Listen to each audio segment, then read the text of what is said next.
Herzlich willkommen zum ersten regulären Podcast von Devs on Tape.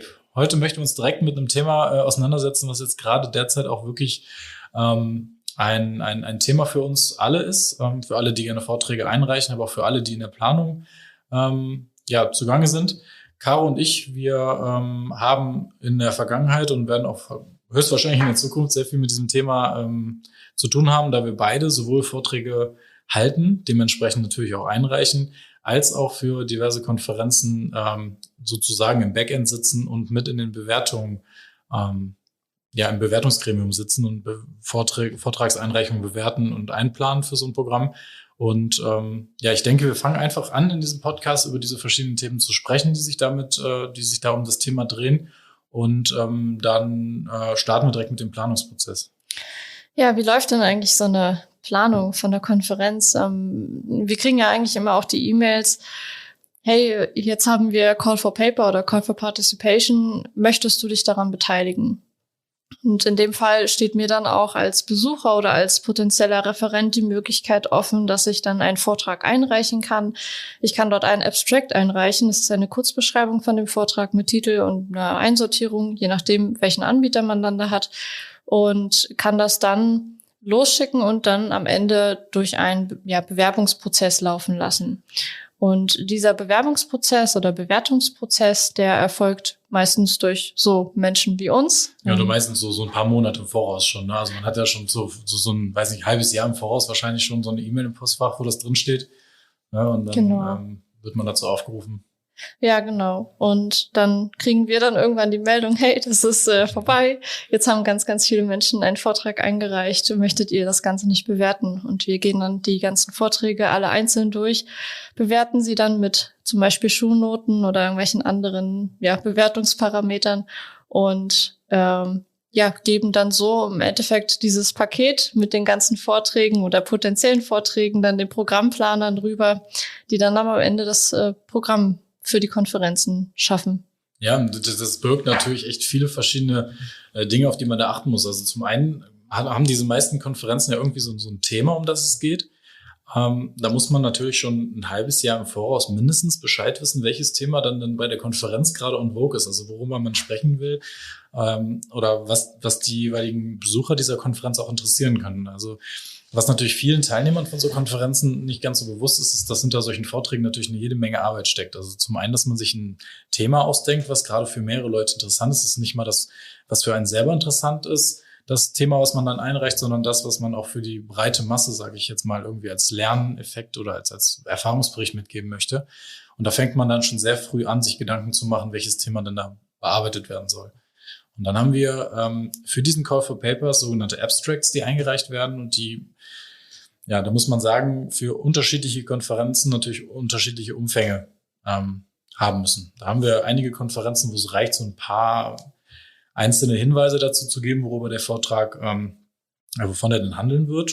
Dann gibt es Konferenzen, wo man schon sofort für ein Booklet so eine fertige Übersicht mitgeben muss, was da denn drin vorkommt in dem Vortrag, am besten auch direkt adressatengerecht formuliert, dass man es sowohl spannend als auch irgendwie mit Fachbegriffen bespicken kann, dass dann derjenige, der das dann am Ende liest und sich entscheidet, zu dieser Konferenz oder zu diesem Vortrag konkret zu gehen, dass der schon direkt einen Überblick darüber hat, was ihn da erwartet. Das ist auch nicht selten, ist das nur eine Rechtfertigung gegenüber dem Arbeitgeber oder eine Rechtfertigung für sich selbst. Ist das jetzt für mich ein spannendes Thema? Möchte ich da jetzt hingehen? Darf ich denn da hingehen?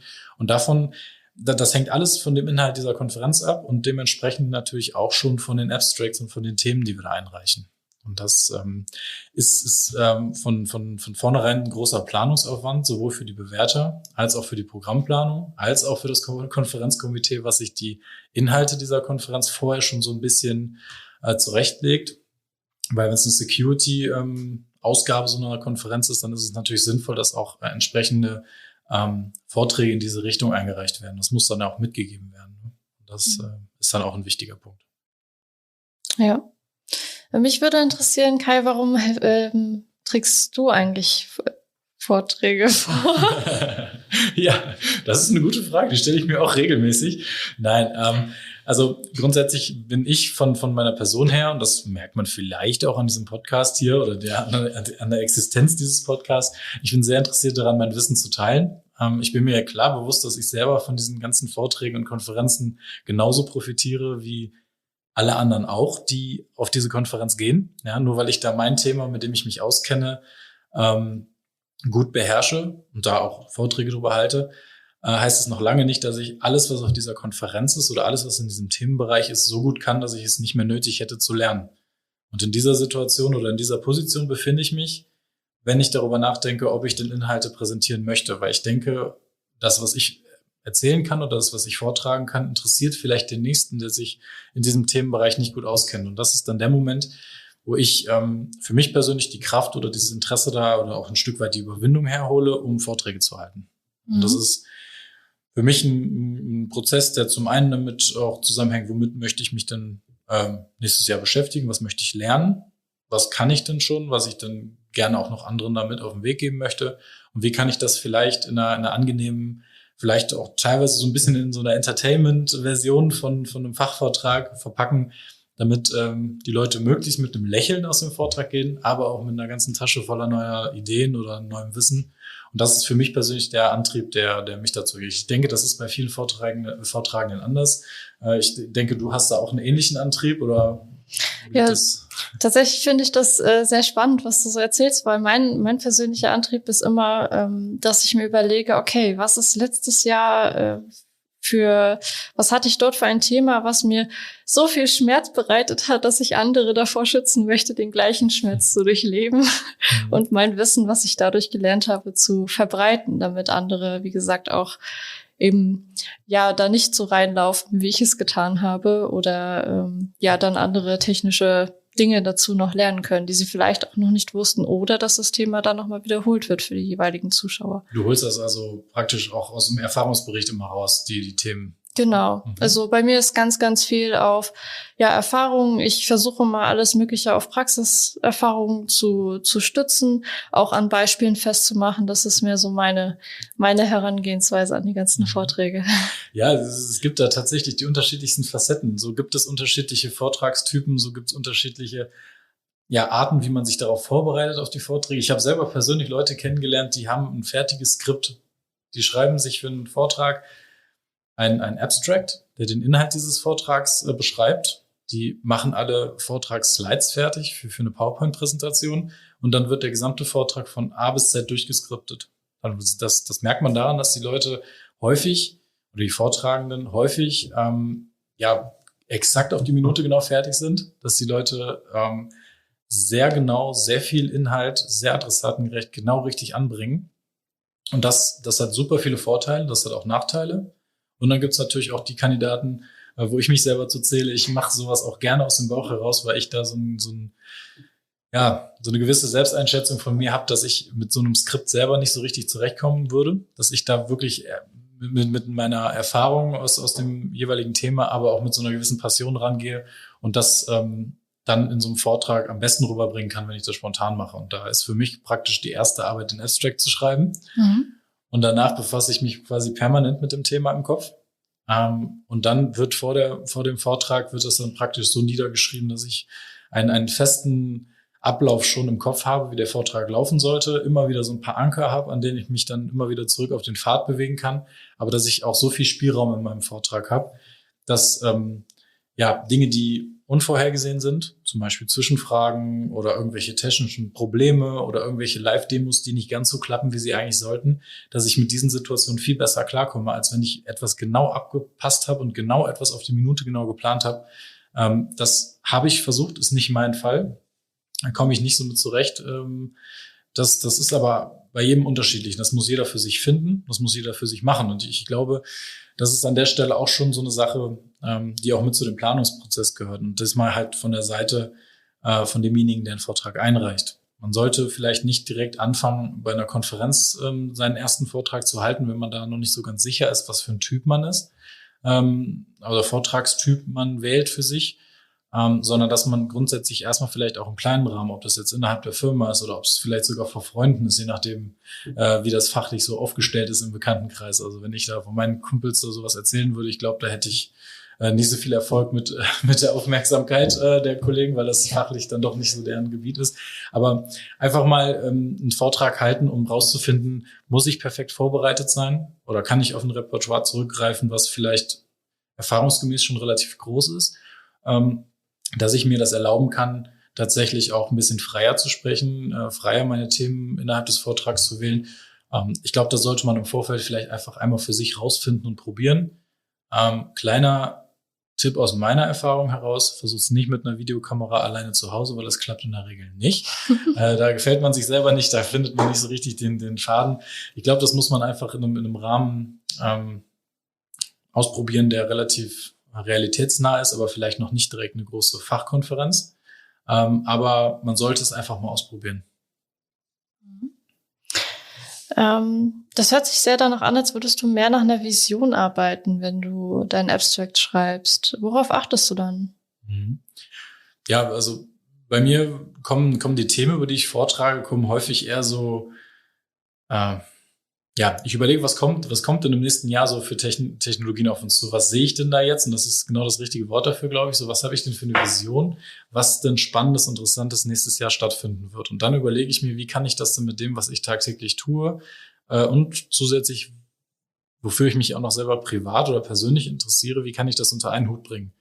Und dann denke ich mir häufig einen Use Case aus. Was kann ich denn machen, um diese Technologien möglichst sinnvoll miteinander zu verbinden oder zu nutzen, wenn es jetzt ein Feature ist von irgendeiner Software oder ein Spezialgebiet von irgendeiner Programmiersprache oder was es auch immer ist. Ich überlege, wie kann ich das mit einem sinnvollen roten Faden für so einen Vortrag aufbereiten und dann überlege ich, welche Facette von dem, was ich mir denn da jetzt vorstelle, könnte denn für andere interessant sein.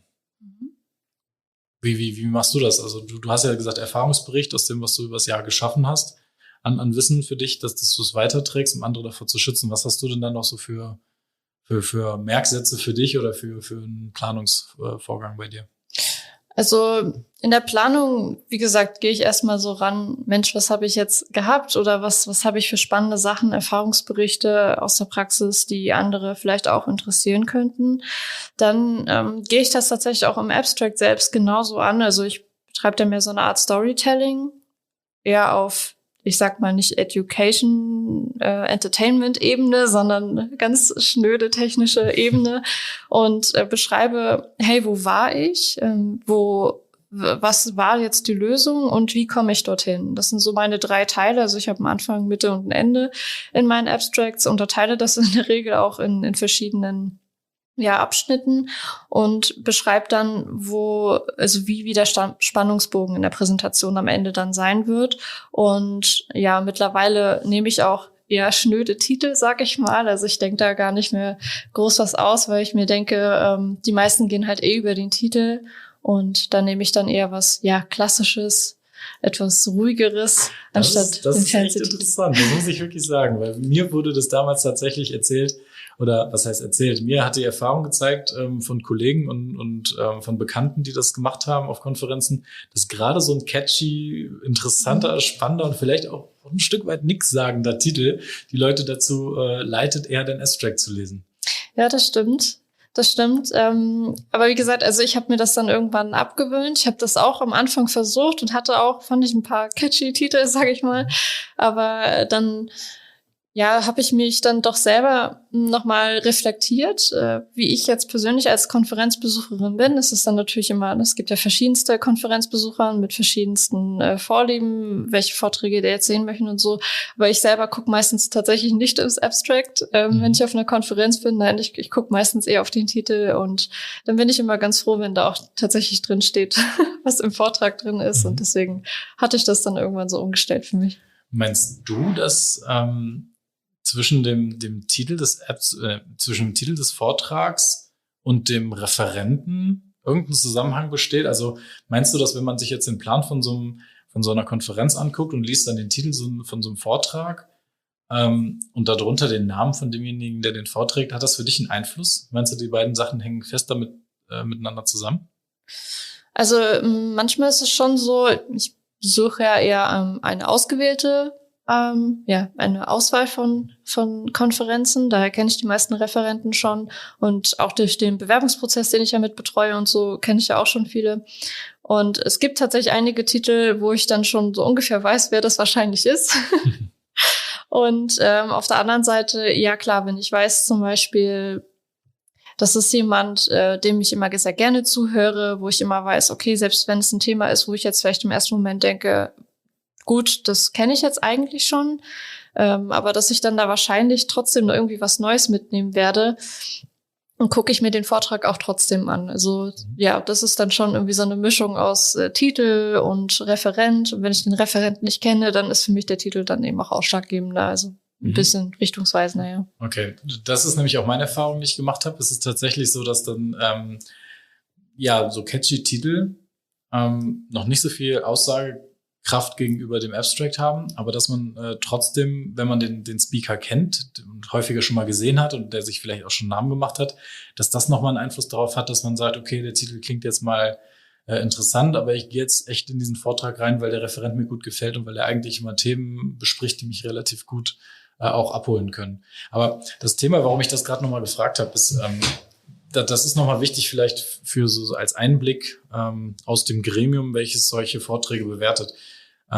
Es wurde schon häufiger in der Vergangenheit auch bei verschiedensten Konferenzen Stellungnahmen veröffentlicht, die darauf abgezielt haben, dass es doch den ein oder anderen Menschen gab, der diesen Bewerbungsprozess oder diesen Bewertungsprozess dieser Abstracts nicht ganz transparent genug fand. Und das ist nämlich genau dieses Zusammenspiel zwischen Titel, Abstract und Referent, wo ich die Erfahrung gemacht habe, dass seitdem bei allen Konferenzen, wo ich so im Bewertungsgremium sitze, das Einführen von Anonymisierung echt ein großer Schritt war.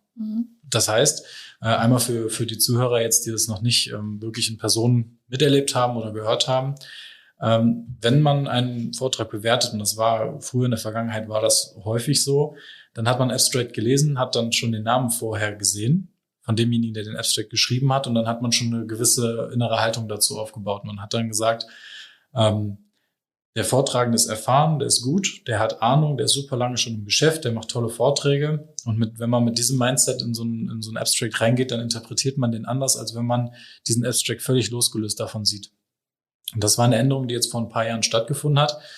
Wie gesagt, ich spreche jetzt nur von den Konferenzen, wo ich tatsächlich Einblick da rein erhalten habe, dass das Anonymisieren von dem Vortragenden in so einer Einreichung dazu geführt hat, dass man sich viel mehr diesem Abstract geöffnet hat und dass man viel mehr darauf geachtet hat, wie viel Mühe und wie viel Themen, Tiefe oder wie viel Mühe hat sich tatsächlich der Einreicher gegeben, um seinen Vortrag, für die Konferenz einzureichen. Und da hat man wirklich festgestellt, dass es da doch sehr,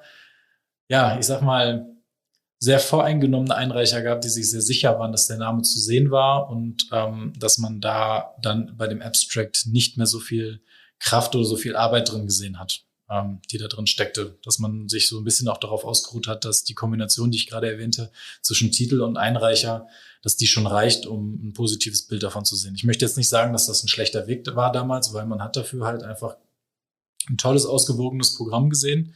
Man hat gute Vortragende gesehen und es hat sich eigentlich in 90% der Fälle, würde ich jetzt mal so sagen, aus dem Bauch heraus, dargestellt, dass es auch wirklich eine gute Wahl war. Also dass wirklich auch diese Abstracts, die vielleicht nicht so in der Tiefe präzise beschrieben haben, worum es geht, dass die Vorträge trotzdem ein super tolles, hohes Niveau hatten und eigentlich alle damit zufrieden waren.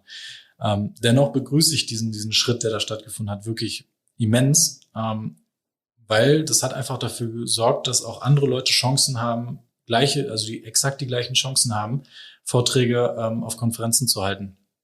Und das ist ein absolut wichtiger Schritt in die richtige Richtung, um zu ermöglichen, dass wir neue Vortragende kriegen und dass wir vor allem auch Leute dazu motivieren können, die vielleicht denken, dass sie mit ihrer ersten Einreichung auf einer relativ bekannten Konferenz keine Chance hätten, angenommen zu werden. Ja, wobei wir da ja auch noch zusätzlich, also wenn man tatsächlich noch keinen einzigen Vortrag auf der Konferenz gehalten hat, dann kann man sich auch als Newcomer bewerben. Das ist eigentlich nur ein Häkchen, dass man zum Beispiel bei der Konferenz, es muss jetzt nicht überall bei jeder Konferenz so sein, aber bei der, die wir betreuen, ist es eigentlich immer so, dass man da so ein Häkchen hat, dass man noch nie einen Vortrag gehalten hat, dann ist man automatisch ein Newcomer und wird dann gegebenenfalls auch dort gecoacht und unterstützt. Und in der Entscheidungsfindung ist es dann auch so, dass man schon auch nochmal drauf guckt, ist das ein neuer Vortrag, ist es ein neuer Referent, weil wir möchten ja auch mehr Diversität auch im Vortragsprogramm haben, unabhängig von den Referenten, die wir quasi jedes Jahr haben oder jede Konferenz. Und das ist dann noch zusätzlich so ein kleiner Boost, den man sich da holen kann. Du hast gerade das Coaching erwähnt. Wo findet das dann statt? An welcher Stelle? Also wenn man ein Newcomer ist, dann kann man zum Beispiel jetzt, wie gesagt, bei den Konferenzen, die wir jetzt betreuen, dort gibt es dann ein Mentoring, ein Coaching von jemandem, der schon ein Referent ist, seit mehreren Jahren auf diesen Konferenzen und kann sich dann dort Unterstützung holen, wenn man denn möchte. Das heißt, wenn man zum Beispiel Berufsanfänger ist oder Student oder was auch immer, dann kann man sich dort eben Unterstützung holen, wie man Vorträge hält, wie man die Präsentationen aufbaut. Man kann das dann mit dem Mentor zusammen dann Probe halten, falls man sich unsicher ist, falls man sich da lieber ein bisschen intensiver darauf vorbereiten möchte. Da kriegt man dann den Kontakt entsprechend und kann sich dann da austauschen. Genau, das geht dann in beide. Es gibt die beiden Möglichkeiten, dass man halt einen aus der Community zugeordnet bekommt. Also wo man dann sagt, okay, technologisch geht es in diese Richtung. Da haben wir jemanden, der dabei unterstützen kann. Das kommt dann in den meisten Fällen dazu. Ich habe das aber auch schon erlebt, dass jemand gesagt hat, okay, ich bin Newcomer, ich halte den Vortrag, aber ich habe auch schon jemanden, der mich da coacht. Ich habe hier schon einen Mentor. Und dann kann man das halt an der Stelle in der Konferenz, in dieser Anwendung, wo man das dann einreicht oder auf dieser Website, wo man das einreicht, markieren, dass man Newcomer ist und wird dann halt entsprechend so berücksichtigt im Programmplan. Das hat jetzt nichts mit Bevorzugung zu tun oder das hat jetzt nichts mit in irgendeiner Form irgendeinem kleinen Sternchen da dran zu tun, was dann dafür sorgt, dass man da schneller drankommt oder dass man da berücksichtigt wird, wenn der Abstract auch nicht so toll ist, sondern es hat einfach was damit zu tun, dass wir auch einfach Leuten die Chance geben möchten, die sowas vorher noch nicht gemacht haben und die gegebenenfalls dann so zu setzen, die Vorträge, dass sie auch thematisch an die Stelle in dem Niveau oder in dem Level auch gut reinpassen. Da guckt man einfach dann im Programmplan ganz am Ende, dass das alles sehr ausgewogen ist. Was meinst du, woher kommt denn so eine Motivation? Wann reicht man denn so einen Vortrag das erste Mal ein? Wie war das bei dir, wo du das erste Mal dir gedacht hast, ich reiche jetzt ein? Was hat dazu geführt? Ja, das war tatsächlich so, dass das eine Jahr war ich dann auch auf der Konferenz eher durch Zufall als durch Absicht, weil ein anderer Kollege krank geworden ist oder abgesprungen ist oder so und dann konnte ich seinen Platz einnehmen. Und dann war ich auf der Konferenz und ich war so, einfach nur geflasht davon, dass es so viele Leute gibt, die auch ihr Wissen teilen, die gleichen Probleme quasi haben wie man selbst, weil ich hatte jetzt nicht besonders viele Kollegen im Umfeld, die genau das gemacht haben, was ich jetzt auch gemacht habe und wir waren zwar so 2, 3, 4, aber ist halt einfach eine ganz andere Masse als das, was dann da auf so einer Konferenz rumläuft und und das hat mich irgendwie dazu motiviert, dann ein paar Jahre später meinen ersten Vortrag einzureichen, der leider abgelehnt wurde. Ich glaube, eine Zeiteinreichung wurde auch abgelehnt.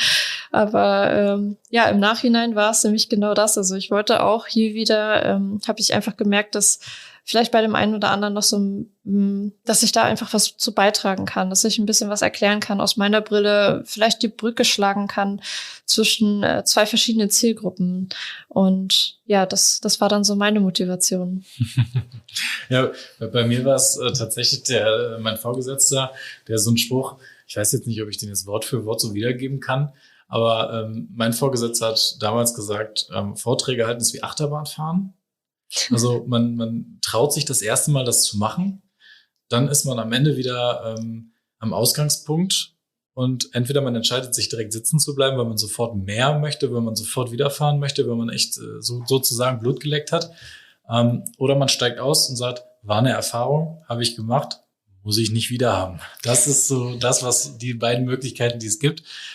Gibt natürlich auch noch ganz viel dazwischen, wo man dann vielleicht nach dem ersten Vortrag unsicher ist oder nicht. Ich bin dann auf die sogenannte Achterbahn gegangen. Ich habe einen Vortrag eingereicht, der thematisch auch super in die Kerbe geschlagen hat, die dann auch sofort angenommen wurde. Also ich gehöre damit echt zu den Glücklichen, die direkt sofort mit der ersten Einreichung ohne Mentorenprogramm oder ohne irgendein Newcomer-Flag oder sowas dann auf eine Konferenz gehen durfte und dann auch seinen Vortrag halten durfte.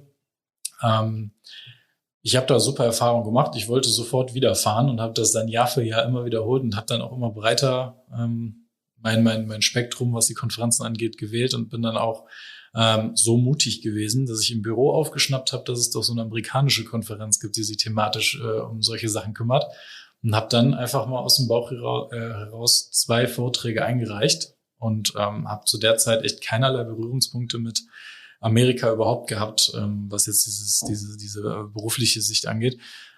Ich habe einfach eingereicht, habe es einfach versucht mit den Erfahrungen, die ich aus Deutschland gemacht habe vorher, mit ein paar spannenden Themen im Gepäck. Und ich habe direkt beide Vorträge angenommen bekommen.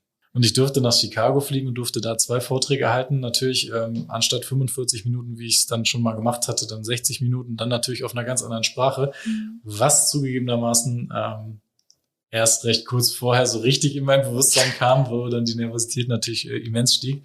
Aber auch da bin ich dann die amerikanische Achterbahn gefahren und habe es dann praktisch immer wiederholt. Und das ist, ich glaube, was ich in diesem Podcast auch gerne noch mal so ein bisschen hervorheben möchte, ist, wie ich jetzt auf die Idee komme oder was könnten wir beide denn jetzt machen, Caro, damit wir jemanden, der diesen Podcast hier zuhört, auf die Idee kommen könnte, ich reiche jetzt ein, die beiden Hamburger da oben, die haben mich jetzt davon überzeugt, dass ich meinen Vortrag jetzt einreichen möchte. Was meinst du, Caro, können wir denn dafür machen? Das ist eine gute Frage. Es hat ja viele Motivationsfaktoren. Also auf der einen Seite finde ich, solange man, selbst wenn man nur 10 Leute in einem Raum sitzen hat, weil man vielleicht irgendein Nischenthema gerade hat oder davon erzählt, und solange man nur eine Person davon hat, die man irgendwie abgeholt hat und der man irgendwie im Alltag weiterhelfen kann, finde ich, hat sich das erstens schon mal gelohnt. Die ganze Mühe, der Schweiß, die Achterbahn, die man auch schon vor dem Vortrag selber hat, der hat sich dann definitiv gelohnt. Und also für mich persönlich ist das mein Motivator. Und natürlich kann man dann noch dazu sagen, dass es auch in vielen Konferenzen dann so ist, dass man kostenfrei hingehen kann. Also das ist dann auch noch vielleicht ein Faktor für den einen oder anderen. Ja, aber also ich finde, dieses Wissen teilen, das Gefühl der Community, da irgendwie mit dran wirken zu können, neben anderen großen Referenten stehen zu können, auch aus anderen Ländern, die super viele Vorträge führt, jeden Tag einen neuen Vortrag halten und so. Also ich finde, das ist so ein gutes Gefühl. Ich finde das auch, also man sollte es einfach mal ausprobieren und ich finde, es gibt für jeden Aspekt, der einem jetzt vielleicht im Weg stehen könnte, das zu tun, gibt es irgendein Lösungsmittel. Sage ich jetzt mal. Also es gibt, natürlich sage ich jetzt nicht, dass jeder wirklich einen Vortrag einreichen soll. Das ist klar. Da sollte man schon dahinter stehen. Man sollte sich schon Gedanken darüber machen, ob man das wirklich möchte für sich. Aber wenn es einfach nur Dinge sind wie, ich finde nicht das richtige Thema, ich weiß nicht, welche Konferenz dafür jetzt passend ist, was ist der perfekte Rahmen dafür, worauf muss ich achten, ich bin doch nicht so sicher mit meinen Vortragsskills, ich weiß nicht, ob ich mich das traue. All diese Dinge lassen sich beantworten und die Antworten dabei finden sich häufig bei Leuten, die es schon mal gemacht haben. Und ich glaube, wenn man selber nicht den Zugriff hat, ich meine, ich habe jetzt, wie ich gerade schon erwähnt habe, diese positive Situation gehabt, dass es da, wo ich dann in den Beruf gestartet bin, sofort jemanden gab oder eine ganze Reihe Leute gab, die das schon seit Jahren praktizieren, die mich super mitnehmen konnten, die mir alle Fragen beantworten konnten und die mir auch die Angst nehmen konnten. Wenn man das jetzt nun mal nicht hat, dann sollte ich meinen, spätestens dieser Podcast hier sollte dafür sorgen, dass man dass man das macht, dass man sich einfach mal traut. Aber wir möchten auch einfach an der Stelle in diesem Podcast einfach mal so ganz unverblümt das Angebot machen. Wir sind auch gerne dafür da, um da mal mitzuhelfen. Einfach mal Fragen zu beantworten. Wir sind ja jetzt hier nicht nur eine Einbahnstraße, was die Kommunikation angeht. Wir werden auch mit Sicherheit spannende Gäste in den nächsten Podcasts haben, die dazu ein paar Wörtchen erzählen können, weil das durchaus auch bekannte Referenten sind auf Konferenzen überall auf der Welt, möchte ich jetzt schon fast sagen, die ihre Einschätzung dazu und ihre Erfahrung dazu äußern können. Und ich glaube, wenn man da vielleicht Verbindungen schaffen kann und Personen miteinander vernetzen kann, die sich da über dieses Thema mal unterhalten können, dann haben wir schon einen sehr guten Mehrwert hiermit geschaffen. Und ich glaube, dass es keine Frage gibt in diesem Umfeld, die wir nicht beantworten können. Entweder wir oder jemanden, zu dem wir Kontakt haben. Und wenn es nur um die Angst geht, die man einem da mitnehmen kann, Ich glaube, wir haben alle angefangen, wir haben alle unsere Fehler gemacht und wir haben alle unsere ersten Vorträge gemacht. Wir haben alle schon mal gute Vorträge gemacht, alle schon mal schlechte Vorträge gemacht. Aber ich glaube, diesen ersten Versuch, den sollte man wagen. Und in welchem Rahmen das ist, das kann man gemeinsam mit Sicherheit rausfinden. Aber in Summe sollte jeder sowas für sich mal in Betracht ziehen. Ja, hast du denn sonst noch irgendeine Anekdote oder eine Geschichte zu erzählen von einer Erfahrung beim Vortragsbewerten oder Vortragshalten? Tatsächlich habe ich da eben gerade schon drüber nachgedacht, was so mein Schlusswort wäre zu dem Thema. Also tatsächlich bei den Abstracts kann ich nur sagen, erzählt am besten eine Geschichte, schreibt aber kein Buch. Also bitte nicht die Zeichen ausnutzen, die man zur Verfügung stehen hat. Das ist nur ein Maximum und keine Tendenz, wie viel man dort schreiben sollte. Und auf der anderen Seite habe ich eben nochmal reflektiert, was ich so gerne vor meinem ersten Vortrag, den ich dann auch tatsächlich halten durfte, auf der größeren Konferenz, was ich da gelernt habe. Und ich habe definitiv gelernt, dass ich mir immer eine Flasche Wasser neben meinem Vortrag beziehungsweise neben meinem Pult haben sollte, weil ich zum Beispiel jemand bin, der einen ganz trockenen Hals bekommt, wenn er ganz viel redet. Mhm. Also würde ich den Tipp auf jeden Fall weitergeben. Mhm. Das bringt einen dann auch nicht so raus. Das ist ein sehr guter Tipp. Mache ich tatsächlich auch jedes Mal. Am besten stilles Wasser. Das könnte sonst in die falsche Richtung gehen mit den beruhigenden Schlücken, die man da aus dem Wasser nehmen kann, um eine kurze Pause zu machen. Ich glaube, man sollte sich da an der Stelle, um das zu ergänzen, nicht zu sehr auf die Tipps versteifen, die man sich irgendwie für Referate in der Schule oder sowas irgendwie zurechtgelegt hat, sich die Leute nackt vorstellen, die da sitzen. Das kann auch wirklich einfach absolut verwirrend enden, wenn man das versucht. Ich glaube, da muss jeder für sich so sein Ritual finden, was man da so macht, wenn man so einen Vortrag halten möchte. Dazu kann gehören, dass man tief Luft holt, dann vielleicht mal so ein paar auflockernde Worte sagt oder sich in der Gruppe, die da sitzt, bei den Zuschauern vielleicht den einen oder anderen mal raussucht, der einem auch mal zunickt, wenn man was Richtiges sagt. Also ich glaube, ich spreche da für viele, die sagen, wenn ich mir den in der ersten Reihe angucke, der am Abend lange vorher unterwegs war und sich nur sehr mühselig irgendwie wach hält, dann ist das nicht der richtige Augenkontaktpartner, den man in so einem Vortrag sich wünschen würde. Es gibt aber auch immer die interessiert dabei sind, mitschreiben, nicken und auch mal eine Frage stellen. Da kann man durchaus sich Kraft durchschöpfen, dass man im Vortrag sich auf diese Person konzentriert, weil da kriegt man relativ schnell einen Spiegel dafür, wie gut man da gerade performt. Und das, finde ich, ist so ein Ding, wo man sich während des Vortrags auch gut bei abgeholt fühlt, wenn die Zuschauer einem da so das direkte Feedback zu geben. Und man sollte sich vorher auch entscheiden bei so einem Vortrag, lasse ich Fragen während des Vortrags zu? Na, das hat wieder mit dem Eingangsthema zu tun.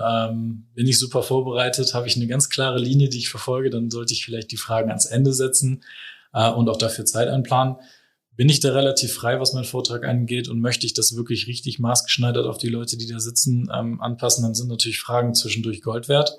Die kann man immer noch nach hinten schieben, wenn man sich nicht sicher ist, ob das jetzt gerade in den Plan passt oder ob das vielleicht ausufert von der Erklärung her. Da kann man aber auch super nochmal interessante Sachen rausgreifen, die man vielleicht im Nachsatz dann ein bisschen tiefer behandelt oder wenn das eingeplant ist, vielleicht dann nochmal ein Hauptaugenmerk drauf setzt.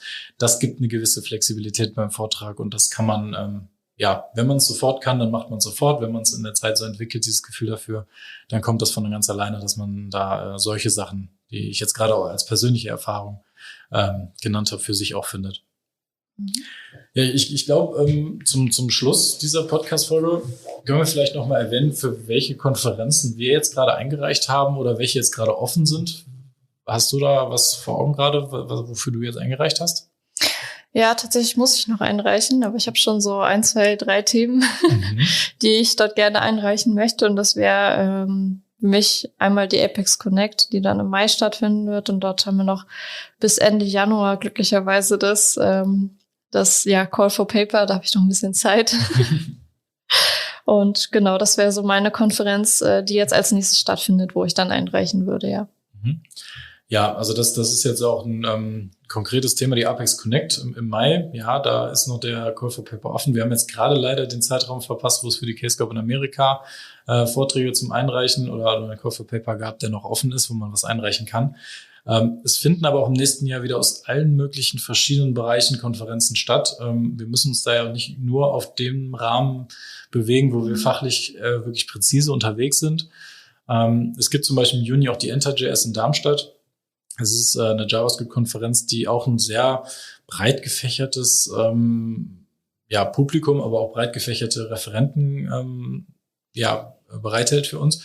Und da kann man auch tatsächlich so eine Application für schreiben, dass man dann einen Abstract hinschickt. Da gibt's auch noch zusätzlich die Möglichkeit, dass man jemand anderes dafür vorschlägt.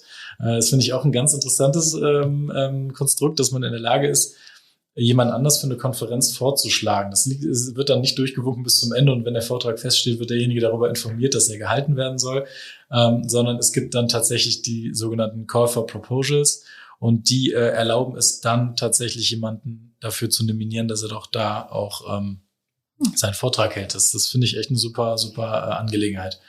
Und wenn man es dann nicht selber versuchen möchte oder sich nicht traut, aber jemanden kennt, der es unbedingt machen sollte, wo man der Meinung ist, derjenige, den würde ich da gerne sehen, dann kann man das da machen. Und ich bin mir ziemlich sicher, dass es auch auf anderen Konferenzen irgendwann Einzug erhalten wird. Und in diesem Sinne, denke ich, haben wir, glaube ich, so ziemlich alle Themen, die wir zu dem Thema die wir zu diesem großen Rahmen, Abstracts, Vorträge und Co. Sagen können, haben wir, glaube ich, abgedeckt. In der Folgenbeschreibung, ich darf es nochmal sagen, in der Folgenbeschreibung wird man dann sicher auch nochmal einen Link zu den Konferenzen finden, die wir jetzt gerade genannt haben und unsere Kontaktdaten sowieso. Und dann kann man sich gerne auch mit uns in Verbindung setzen, wenn man das Thema mal für sich angehen möchte, irgendwelche Fragen dazu hat oder vielleicht auch Einwände. Nehmen wir alles gerne entgegen. Und Caro, hast du noch irgendwas für diese Folge beizutragen, was auf gar keinen Fall untergehen darf? Nein, außer schreibt gerne dazu, wenn ihr durch uns motiviert wurdet, Abstract einzureichen. Genau. Das ist nämlich genau das Gleiche wie bei einem Vortrag auch. Solange wir einen überzeugt haben, doch nochmal was einzureichen, hat sich das Ganze schon gelohnt. In diesem Sinne, vielen Dank fürs Zuhören und bis zum nächsten Podcast.